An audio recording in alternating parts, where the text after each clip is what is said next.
જોવાનું છું chapter number 15 કાઉન્ટરિંગ બરાબર.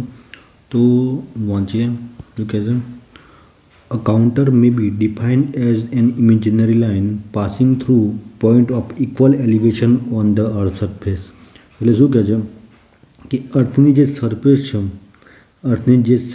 છે તેના ઇક્વલ એલિવેશન ઉપર જે ઇક્વલ એલિવેશન હોય એના પોઈન્ટ ઉપર જે લાઇન પાસિંગ થાય જે ઇમેજનરી લાઇન પાસિંગ થાય ને તેને આપણે કન્ટુર કહીએ છીએ. આ શું છે? દેખાતી નથી. એ શું છે? દેખાતી નથી. એક જાતની ઇમેજનરી લાઇન છે બરાબર. તો અર્થના સરફેસ પર ઇક્વલ પોઈન્ટ ઉપર શું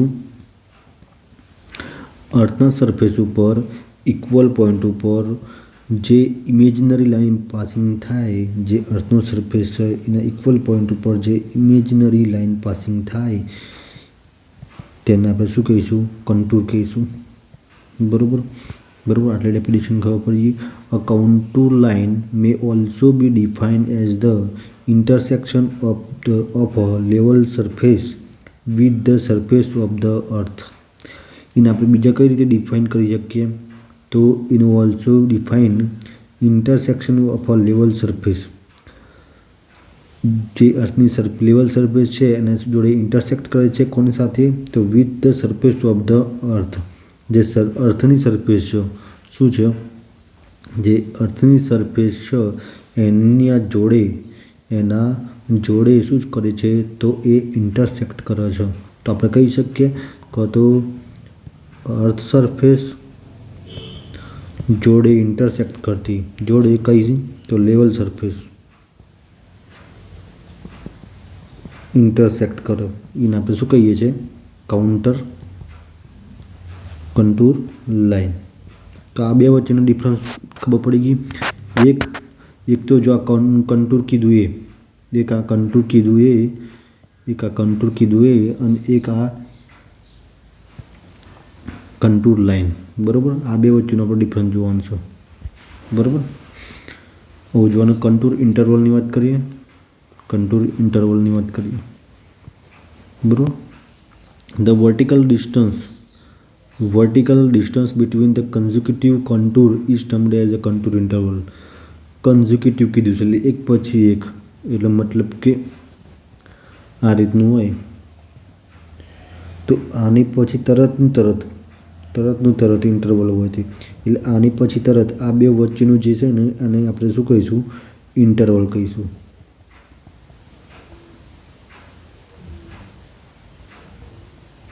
બરાબર. તો એક પછી તરત એને શું કહીશું? ઇન્ટરવલ કહીશું. ખબર પડી બરાબર. આ ડેફિનેશન આપણને પૂછી ગઈ છે MCQમાં તો આપણે યાદ રાખીશું. ઓકે.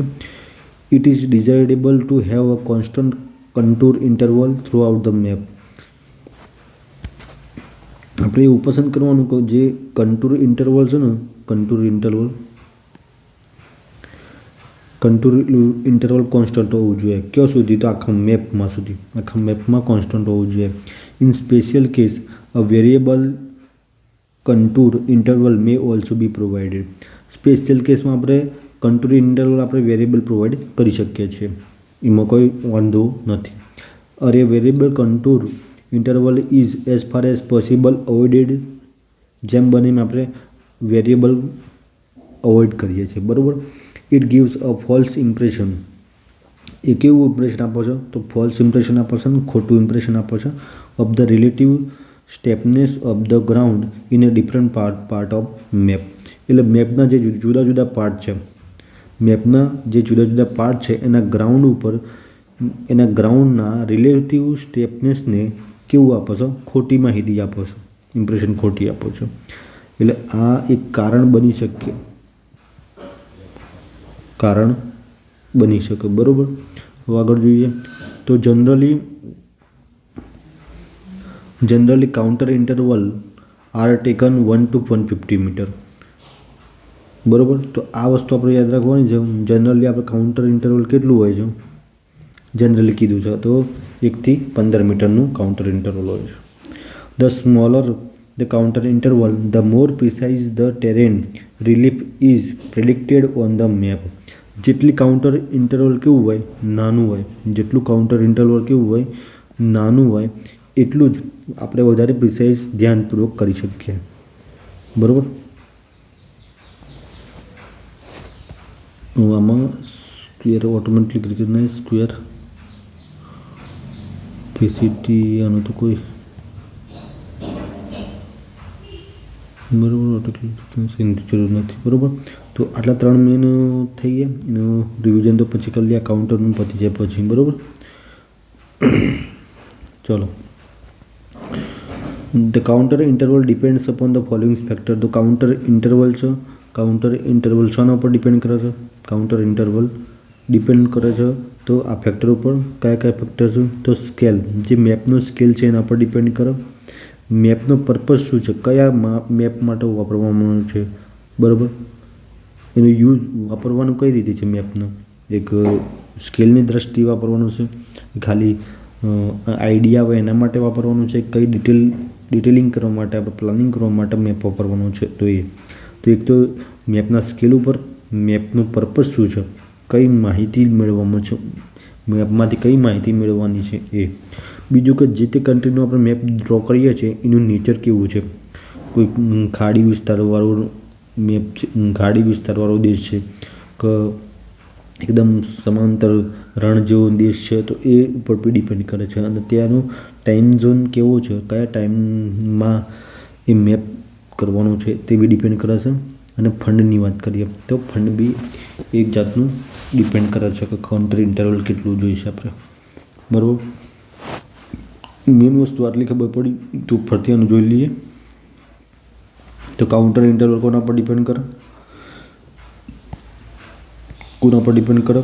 તો આપણે જે માની લો કે આપણે આ મેપ દોરવાનો છે, તો કાઉન્ટર ઇન્ટરવલ દોરવાનું છે તો પહેલાં આપણા પાસે પૈસા કેટલા છે?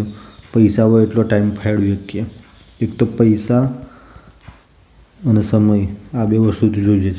કારણ કે કાઉન્ટર બહુ નજીક આપણે ડ્રો કરીએ તો એમાં ટાઈમ કન્ઝ્યુમિંગ થાય અને પૈસા બી વધારે વપરાય. કારણ કે એટલો જ વધારે આપણે ટાઈમ નોકરી પર રહેવું પડે, એટલો જ વધારે ટાઈમ આપવો પડે, એટલું જ વધારે આપણે પેમેન્ટ કરવું પડે. તો ફંડ અને ટાઈમ આપણે તો મેઇન જોઈએ જ. બીજું કે જે તે કન્ટ્રીનું દોરવાનું છે, આટલે ખાડી હોય ને આટલે પર્વત હોય તો પછી એના માટે ટાઈમ વધારે લાગે અને પૈસા બી વધારે લાગે. એનું નેચર ઉપર બી ડિપેન્ડ કરે. મેપનો પર્પઝ કેવું છે? ખાલી આઈડિયા લગાવવાનો છે, અહીંયાથી આપણે રોડ પસાર કરી શકીએ ના પસાર કરી શકીએ. તો આઈડિયા માટે કંઈ એનું પર્પઝ કેવું છે? પર્પઝ ખાલી આઈડિયા મામૂલી હોય તો કંઈ જાજો ફરક નહીં પડતો. તો બરાબર. પર્પઝ સારો હોય, ડિટેલિંગ પર્પઝ હોય તો આપણે થોડું વધારે પડતું ડિટેલમાં કરવું પડે. બીજો એનો સ્કેલ આપણે કેટલો લેવાનો છે? બહુ નજીક જ લેવાનો છે. 5 કિલોમીટર કે 10 કિલોમીટર કે એવું નહીં, પણ 5 મીટર કે 10 મીટર એવું જ લેવાનું છે. તો મિનિમમ આપણે ઇન્ટરવલ કીધા છે 1 થી 15 મીટર. તો 1 મીટરના ઇન્ટરવલ લઈએ તો બહુ નજીક થાય એટલે ટાઈમ વધારે લાગે અને પૈસા બી વધારે વેડફાય. અને 15 મીટરના લઈએ તો ઓછો સમય લાગે. બરાબર. તો એની વાત છે. તો આ 5 વસ્તુ પર ડિપેન્ડ કરે છે. બરાબર. તો કાઉન્ટર ઇન્ટરવલ ચાલે છે 1 સ્કેલ ઓફ ધ મેપ. મેપનું સ્કેલ ઘટાડશું, મેપનું સ્કેલ ઘટાડશું તો કાઉન્ટર ઇન્ટરવલ શું થશે? ઘટશે. સ્કેલ મોટું હોય 1 સેન્ટીમીટર બરાબર આપણે 45 કિલોમીટર લઈએ તો આ સ્કેલ મોટું થઈ ગયું. આનાથી વધારે કરીએ તો કાઉન્ટર ઇન્ટરવલ બહુ ઓછા આપણને કરવા પડે. બરાબર. કરવા પડે ના પડે. પછી બીજું કે ટાઈમ ચાલે છે 1 કાઉન્ટર ઇન્ટરવલ. ટાઈમ જેટલો વધારે લાગશે એમ કાઉન્ટર ઇન્ટરવલ ઓછા ડ્રો થશે. જેટલો ટાઈમ વધારે લાગશે એટલે કાઉન્ટર ઇન્ટરવલ ઓછા ડ્રો થશે. સીધી વાત છે. નજીકથી ફોટો પાડું, સ્કેલ મોટો આવશે. બહુ નજીકથી ફોટો પાડું, સ્કેલ મોટો આવશે. Number of the counter interval વધારે આવશે. જેટલો સ્કેલ મોટો તો નંબર ઓફ કાઉન્ટર વધારે, કાઉન્ટર ઇન્ટરવલની વેલ્યુ ઓછી થશે. નંબર ઓફ કાઉન્ટર કેટલા વધારે પડતા કાઉન્ટર આપણે કરવા પડશે, વધારે પડતા આપણે કંટ્રોલ ડ્રો કરવા પડશે. પણ એનું કાઉન્ટરનું ઇન્ટરવલ છે, 2 કંટ્રોલ વચ્ચેની જે જગ્યા છે, ઇન્ટરવલ છે, સમય છે, એ શું થશે? ઘટી જશે. નજીકથી ફોટો પાડવું તો સ્કેલ નજીકથી ફોટો પાડવું, એકદમ અહીંયા ઓબ્જેક્ટ છે નજીકથી ફોટો પાડવું. બીજું કે સ્કેલ શું કરવું, સ્કેલ મોટો રાખવું. ત્રીજું કે નંબર ઓફ કાઉન્ટર વધારે રાખવું, કાઉન્ટરના નંબર ઓફ ધ કાઉન્ટર વધારે રાખવું. અને બીજું તો શું થશે તો કાઉન્ટરના ઇન્ટરવલની કન્ટુરના ઇન્ટરવલની વેલ્યુ શું થશે, ઓછી થશે. બરાબર. તો આ વસ્તુ આપણે આટલું વસ્તુ યાદ રાખવાનું છે.